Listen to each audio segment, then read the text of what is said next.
That the system, it's simply how we've existed. I hear a lot of people talking like they politicians. Hey, what's up guys, it's your boy Sasuke Uchiha back with another video. Today I am bringing you guys a Ruin of Demise deck. As you can see, the first card on the list. I want to give a huge shout out to Ruben, Ryder Kane. I want to give a huge shout out to JP, the Flux. I want to give a huge shout out to even my friend Luke Willigers for actually helping me out in getting ideas on what to put in this deck and what to run and what not to run, so I'm going to jump straight into it. This is actually my first ritual based deck, so if you guys haven't noticed that, check out all the other videos and you guys will see that this is, and then I'll have you guys vote at the very end, so stay tuned. Vote which of my decks that I currently possess is the best one that you guys like of the profile that I've done, and I'm going to do an update on the DDDs tomorrow. So, we run 3 Demise, Supreme King of Armageddon. Can be ritualed with Cycle of the World. This card's name becomes Demise, King of Armageddon while in the hand or on the field. While this ritual summon card is on the field, your ritual monsters cannot be destroyed by battle. All monsters used were to ritual summon this card were ritual monsters, you do not pay life points to activate this effect. Once per turn, you can pay 2,000 life points, destroy as many other cards on the field as possible, and if you do, inflict 200 damage to your opponent for each card destroyed they controlled. So pretty much you could just nuke their field and then say, fuck you, you guys take all that damage. Which is actually a very, very powerful card. As you guys saw earlier, we do not run an extra deck, so you really don't need an extra deck, so it's technically optional. Next, we run your standard 3 Supreme Ruin Supreme Queen of Oblivion. So you can ritual summon this card with Cycle of the World. This card's name becomes Ruin Queen of Oblivion while in the hand or on the field. While this ritual summon card is on the field, ritual monsters you control cannot be destroyed by card effects. If all your monsters used to ritual summon this card were ritual monsters, you can make a second attack during each battle phase. If this card destroys an opponent's monster by battle, inflict damage to your opponent equal to that monster's original attack. So that actually comes in very handy, and yes, as you guys can see, I have 2 rares and 1 super rare. I'm thinking about getting just the super rares, or just getting the last of the ultra rares. So, I mean, the last of the 2 rares. So I want you guys' opinion on that. Let me know. Then we run 2 Demise, King of Armageddon. You can ritual summon this card with End of the World. You can pay 2,000 life points, destroy all other cards on the field. So that actually does come in handy. Of course, it is a nuke, so he does help out. But if you have him, her, and him on the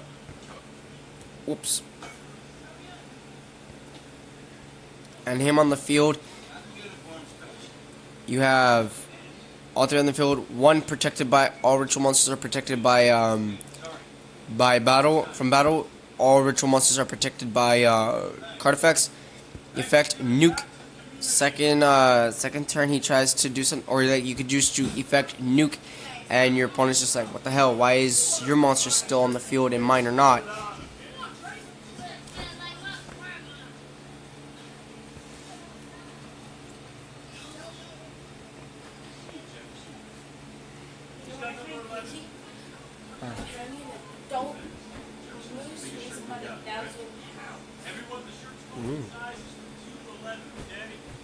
And then we run the 1 Ruin Queen of Oblivion.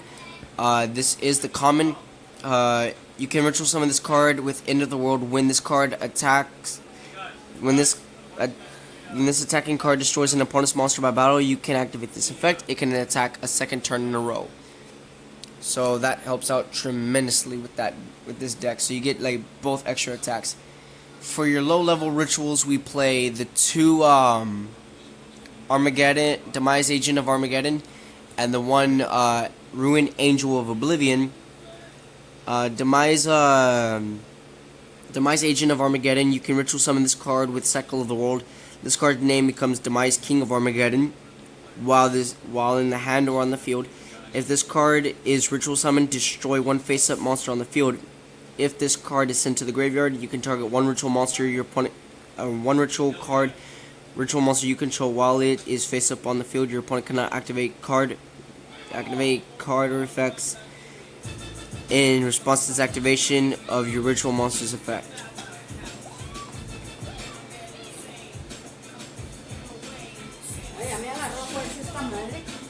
So that's a Ruin of Demise's. Demise Agent of Armageddon's effect. Ruin Angel of Oblivion. You can ritual summon this card with Cycle of the World. If this card's name becomes Ruin Queen of Oblivion while in the hand or on the field. If this card is ritual summoned, it can make up to 2 attacks on monsters during each battle phase this turn. If this card is sent to the graveyard, you can target one ritual monster you control while it is face up on the field. Your opponent cannot activate cards or effects when your ritual monsters declare an attack. So your opponent tries to, when this card is sent to the graveyard, your opponent tries and you attack. Your opponent tries to activate, say, Mirror Force or something else. He can't activate it. That is literally just all your rituals. You don't really need any more rituals. You can try to run the incantation variant of this deck, or you could try a prediction princess variant. It's all up to you. Just like hand test your deck, see how well it runs. Then we run the 3 super rare incantation candle. You can reveal one ritual spell in your hand, special summon both this card and from your hand, and one incantation monster from your deck, except Candle. If this card is special summoned from your deck, you can add one ritual spell from your deck to your hand. You can only use one incantation candle effect per turn, and only once that turn. You cannot special summon monsters from the extra deck, so you don't really run an extra deck, so this card actually comes in handy. Candle you really want to see in your opening hand, either him or his counterpart, or the next one, his partner in crime, Talismandra, Incantation Talismandra. You can reveal one ritual monster in your hand, special summon both this card and from your hand, and one incantation monster from your deck, except Talismandra. If this card is special summoned from your deck, you can add one ritual monster from your deck to your hand. You can only use one incantation Talismandra once per turn, and only once that turn. You cannot special summon monsters from the extra deck. So technically, that actually makes it this makes it a lot better. And not only that, but you always want to see him there, him or Kendall.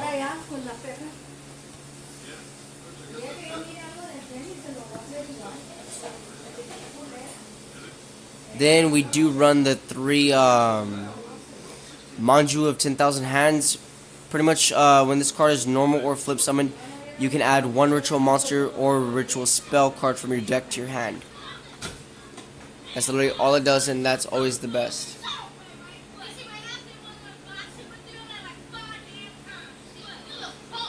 And the last of the monsters that you run is 2 Blackluster Soldier Envoy of the Beginning.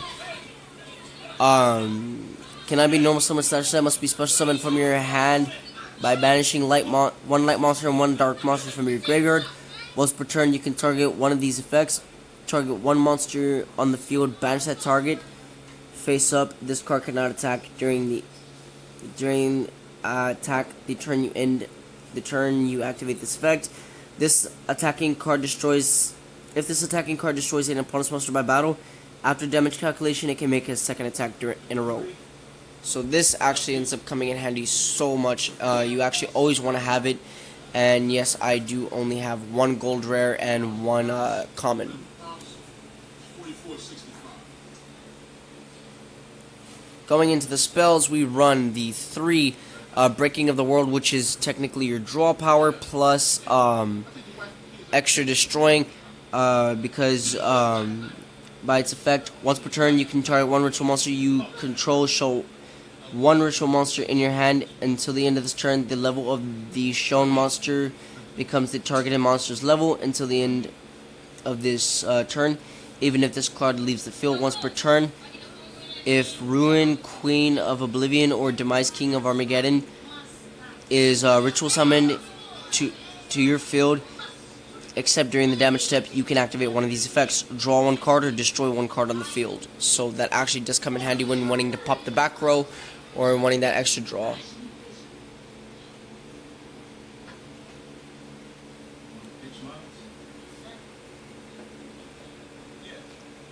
Next, we run the playset of Cycle of the World. If this card is used to ritual summon Ruin, Queen of Oblivion, or Demise, King of Armageddon. You must also tribute monsters from your field whose total levels equal or exceed the level of ritual monsters you ritual summon.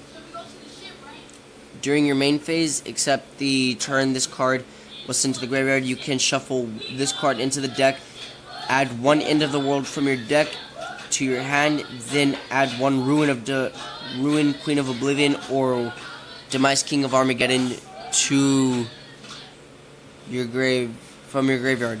So you can pretty much add a monster from your graveyard that it just specified, either Ruin, Queen of Oblivion, or Demise, King of Armageddon, and then add the ritual spell End of the World, which we're about to get into. So pretty much these are going to be all the These are going to be all the cards that you use for ritual summoning, which the last two are End of the World. This card is used to ritual summon Ruin, Queen of Oblivion, or Demise, King of Armageddon. You must also tribute monsters from your hand or field whose total levels exactly equal the level of ritual monster you ritual summon. So that actually does help. It's only 5 ritual cards. Easy to bring out, easy to search out. For your search engine, we do run your main 3 pre-preparation of rites and your 2 preparation of rites. Pre-preparation of rites, you get to add 1 ritual spell from your deck to your hand and add 1 ritual monster from your deck or graveyard to your hand whose name is listed on the ritual spell card. You can only activate 1 pre-preparation of rites per turn. And then preparation of rites, add to your hand 1 level 7 or lower ritual monster card from your deck. Heat up the rice? Yeah.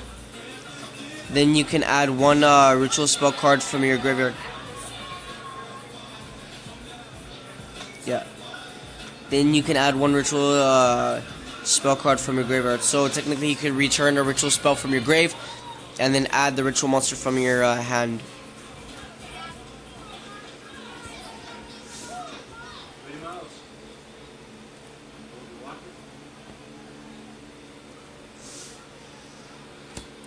We do run the Tuning of the World. This card is used to ritual summon Ruin, Queen of Oblivion, or Demise, King of Armageddon from your hand to your deck. You must also tribute monsters from your hand whose total levels equal or exceed the level of the monster you ritual summon. You can only activate 1 Turning of the World per turn. Very good card to play. You play 1 Terraforming to search out your ritual monster in case you need that that search, which sometimes you really don't because you always open up with your field spell. We play Raigeki for extra blanking your opponent's board, so that way he won't have anything to go for. And then we play the Monster Reborn to get back your ritual monster in case we bring back the ritual any ritual monster or your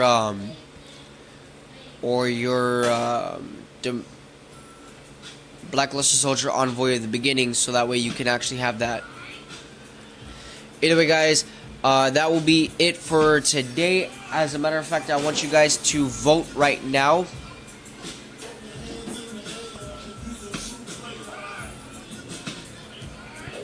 I want you guys to vote right now. Go down to the comments and vote right now. Which deck do you think was the best? Do you think it was my Ruin of Demise? Do you think it's my DDDs, which I'm gonna do an update tomorrow on, or do you think it's my Cubics? Let me know down in the comments, and I will show you guys a duel based on that deck. So long, guys. I will see you guys back here next time.